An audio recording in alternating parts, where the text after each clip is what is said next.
Shalom, jemaat yang terkasih di dalam Tuhan, terutama untuk gereja-gereja di Klasis Klaten Barat. Salam sehat, salam sukacita, dan salam semangat untuk kita semua. Nah, mari saat ini kita bersama-sama menyatukan segala rasa kita untuk masuk hadirat Tuhan dan kita saling menjalin persekutuan yang baik.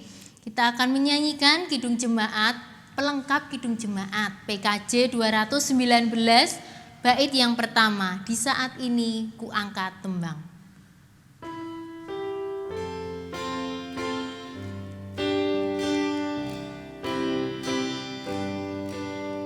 Di saat ini ku angkat tembang, ku angkat tembang bagi Yesus. Di saat ini ku ucap syukur, ku ucap syukur padanya.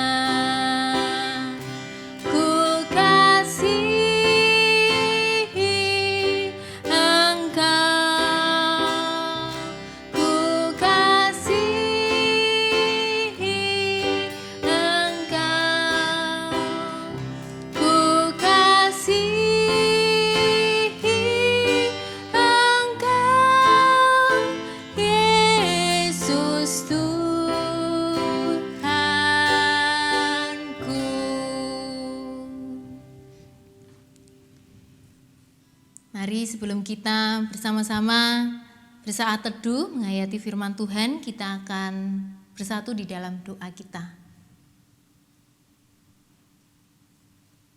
Kami mengaturkan puji dan syukur kepadamu ya Tuhan, untuk setiap rahmat-Mu yang sungguh luar biasa boleh kami rasakan, kami terima, dan biarlah kami terus berproses di dalam Engkau. Ya Tuhan kami, perkenankan kami mengisi amunisi kami kembali ya Tuhan, untuk menerima pedoman kehidupan kami yang sebentar lagi kami akan terima firman-Mu tersebut. Biarlah kami fokus kepada firman-Mu ya Tuhan, sapaan firman-Mu yang menyegarkan kami, mengisi jiwa-jiwa yang kering kami ini Tuhan. Terima kasih ya Tuhan, terima kasih kami benar-benar siap menerima, mendengarkan firman-Mu, dan juga untuk hamba-Mu yang lemah dan terbatas, biarlah Tuhan mampukan dengan kuat kuasa Roh Kudus-Mu. Terima kasih ya Tuhan, biarlah meskipun kami di rumah, kami bisa tetap fokus untuk renungan pada saat ini. Haleluya, amin. Jemaat yang terkasih di dalam Tuhan, kita akan menerima bacaan sesuai bacaan harian kita, Matius 18 ayat 1 sampai 5. Matius 18 ayat 1 sampai 5 yang demikian. Pada waktu itu datanglah murid-murid itu kepada Yesus dan bertanya, "Siapakah yang terbesar dalam kerajaan sorga?"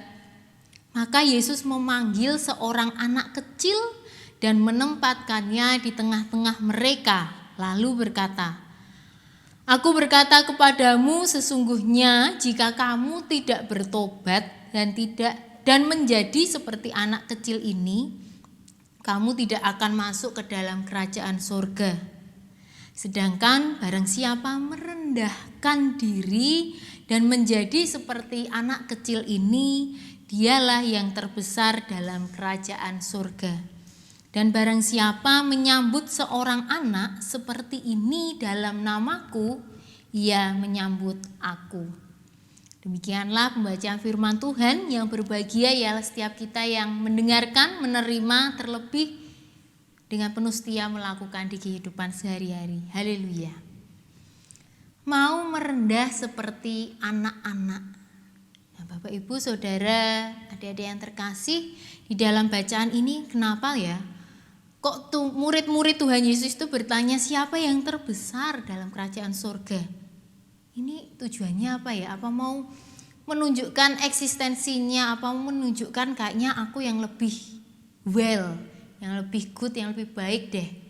Kayaknya lebih baik yang aku deh, kan aku bisa segalanya. Atau ada yang merasa misalnya saja Simon Petrus, Yakobus, Yohanes kan sering diajak Tuhan Yesus berkarya, berpelayanan. Atau mereka juga akan merasa paling aku nanti yang terbesar karena yang paling besar sering menemani Tuhan Yesus. Nyatanya mereka tidak pernah kok nggak bertanya demikian ya. Siapa yang siap menjadi agen perubahan? Siapa yang siap menjadi mitra karyanya Tuhan? Siapa yang siap berperang? Nyatanya Tuhan Yesus meresponnya menarik dengan menghadirkan seorang anak. Para murid tentu akan berpikir keras, kenapa ya kok Tuhan Yesus itu malah begitu kok harus dengan anak. Nah ini menunjukkan pula seperti halnya budaya kita di Indonesia ini dianggap seperti anak kecil itu adalah hal yang ya bisa dikatakan memalukan.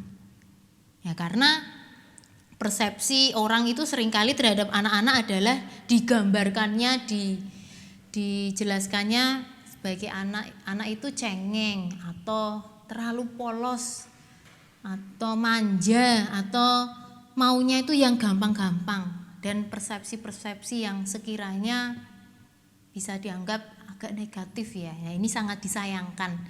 Nah, ini menarik, konteks bacaan kita ini berbeda. Tuhan Yesus out of the box, Tuhan Yesus out of the kulturnya. Jadi bacaan kali ini mengaitkan arti kemuritannya dengan sosok anak. Nah, menarik. Ini Tuhan tadi mengatakan jika kamu tidak bertobat, tidak menjadi seperti anak kecil ini, gak akan masuk kerajaan surga. Tidak bertobat. Nah, bisa jadi tadi pertanyaan mendasar mereka karena merasa ketoke memang aku yang paling, karena aku punya sederet prestasi, sederet status, atau aku tuh yang sering melakukan kebaikan, aku tuh yang sering pelayanan. Jadi kalau tidak bertobat ini, kalau anak-anak kan sebenarnya ketika mereka bertengkar atau berselisih, mereka kadang kan sempat marah-marahan, jotak-jotakan, tapi mereka akan cepat untuk meminta maaf dan mau memaafkan. Nah, makanya ini mereka diminta seperti anak-anak. Dan ini digarisbawahi bab merendahkan diri. Merendahkan diri ini bukan dalam artian minder.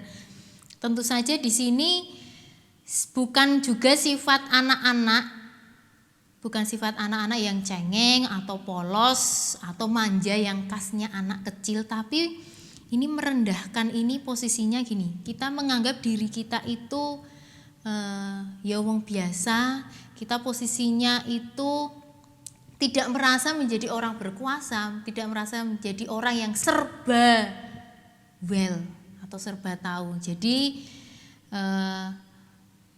dengan begitu, ini kan ajakan merendahkan diri menjadi seperti anak kecil ini. Dengan begitu apa? Kita, ini para murid hidupnya itu akan terus mengandalkan Tuhan Yesus. Nah, mari Bapak Ibu Saudara, adik-adik yang terkasih, kita hempaskan rasa terbesar kita. Siapa tuh yang terbesar atau kita merasa terbesar? Atau tanpa kita sadari kita itu sering memperlakukan orang-orang tertentu itu yang terbesar daripada orang-orang yang lain. Karena mungkin statusnya, karena mungkin jabatannya, atau kuasanya, atau usianya.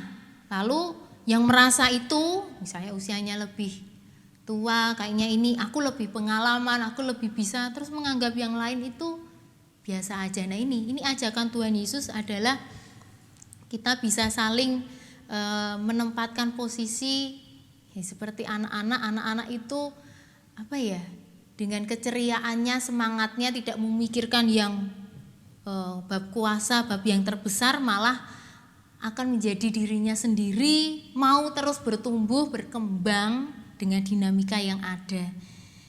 Nah ini kita itu semua murid, semua guru, anak-anak pun juga suatu ketika bisa jadi guru kita loh. Dan apalagi ini kita memasuki dalam bulan keluarga, biarlah skema berjalan beriringan seperti bergandengan tangan itu ada dalam diri kita. Kita pun juga bisa belajar dari anak-anak. Pokoknya kita, siapapun kita, dari anak sampai adiswa itu kadang bisa menjadi murid, kadang bisa menjadi guru. Dan itu perlu kita akui tanpa perlu kita menanyakan siapakah yang terbesar dalam kerajaan surga. Bersiaplah kita, aku, kamu, kita semua mau merendah seperti anak-anak. Amin. Tuhan memberkati kita semua. Bersama kita akan masuk ke dalam doa syukur dan doa pengharapan kita semua. Syukur padamu ya Allah untuk setiap proses kehidupan kami. Syukur kepadamu ya Allah, kadangkala kami mengalami hal-hal yang tidak mengenakan bagi kami, tapi tentu saja Tuhan punya berkat di dalam peristiwa-peristiwa itu. Ya Tuhan kami, terima kasih Engkau memberikan kelegaan, kesegaran yang baru melalui firman-Mu ini. Bagaimana kami semua mau merendah seperti anak-anak. Biarlah kami terus mau berproses ketika kami mau merendah, kami terus mengandalkan Engkau. Kami terus berserah kepada Engkau, dan karena kami terus mau belajar, tidak hanya ingin dimengerti tetapi mau mengerti. Tidak hanya ingin dicintai tapi juga mau mencintai. Tidak hanya mau ingin diperjuangkan tetapi juga mau memperjuangkan meski sakit dan banyak hal yang tidak mengenakan. Ya Tuhan, ampuni pikiran, perkataan, perbuatan kami. Biarlah terus kami mau merendah seperti yang Engkau ajarkan. Engkau begitu maha segalanya, tetapi Engkau mau sangat menjadi yang biasa-biasa saja. Biarlah kami seperti itu ya Tuhan, supaya nama-Mu terus kami muliakan. Tuhan, Engkau berkati kehidupan bangsa negara, kondisi pemulihan. Kami pun juga disiplin protokol kesehatan. Bagi yang sakit, Engkau rawat, Engkau berikan kekuatan.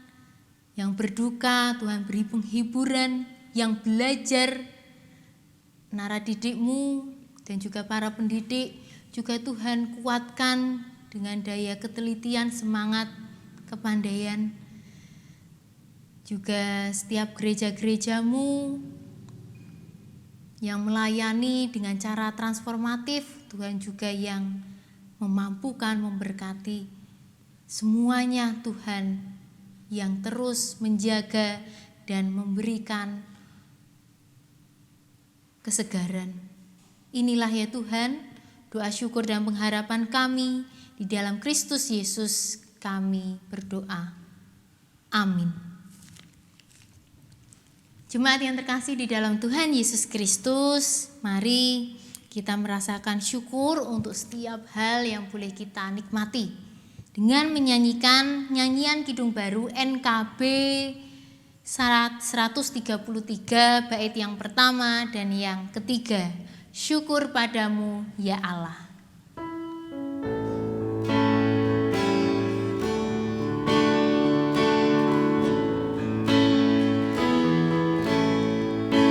Syukur padamu ya Allah atas segala rahmat-Mu.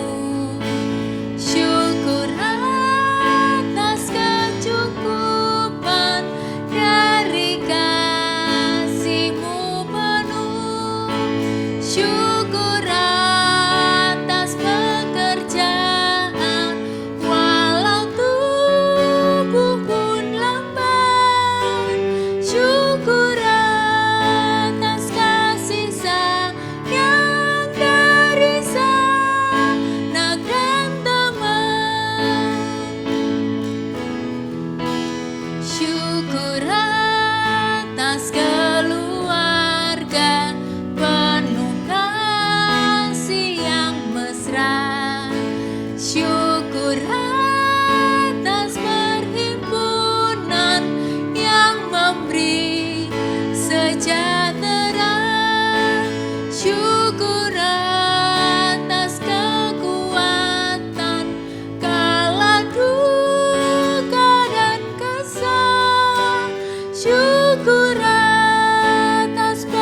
Selamat berjuang, selamat berkarya.